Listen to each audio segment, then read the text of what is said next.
हे बघा हे आरटीओचे नियम आहेत का? हे बघा, आरटीओने पूर्णपणे फुल टर्न पण घेतलेला नाहीये. बघितलं तुम्ही मित्रांनो? हे बघा आरटीओ कसे गाडी चालवते बघा. आरटीओचा ड्रायव्हर कसा बोगस पद्धतीने गाडी चालवतोय बघितलं.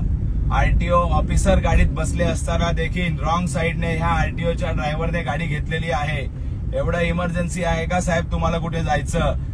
नागरिकांना कायदे शिकवणारे आरटीओची गाडी बघितलं. बोईसर मधील टाकी नाक्या परिसरातील एका मुख्य चौकातून कशी त्यांनी रॉंग साईडला गाडी घेतलेली आहे आणि आता ही गाडी बोईसरच्या दिशेने चाललेली आहे. नागरिकांना कायदे शिकवणारे स्वतः कायद्याचं उल्लंघन करत आहेत. परिवहन मंत्र्यांना माझी विनंती आहे साहेब, या गाडीच्या ड्रायव्हरला आपण निलंबित करतील का यांनी रॉंग साईडने टर्न घेतला? जर नागरिकांनी घेतला तर नागरिकांना 5-5, 10-10 हजार रुपये ट्रॅफिक पोलीस फाईन मारतात. आरटीओ प्रशासन फाईन मारते. ज्या ठिकाणी 40ची स्पीड आहे त्या ठिकाणी 41च्या स्पीडला जरी गाडी चालली तरी 4-4 हजार रुपये फाईन मारणारे हेच आरटीओ प्रशासन. या ठिकाणी रॉंग साईडने ह्या आरटीओच्या प्रशासनाने गाडी चालवलेली आहे.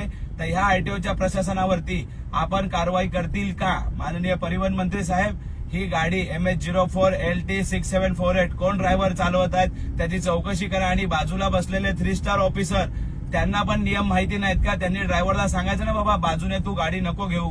का त्यांनी बाजूने गाडी घेतली? या संपूर्ण प्रकरणाची चौकशी करावी. धन्यवाद.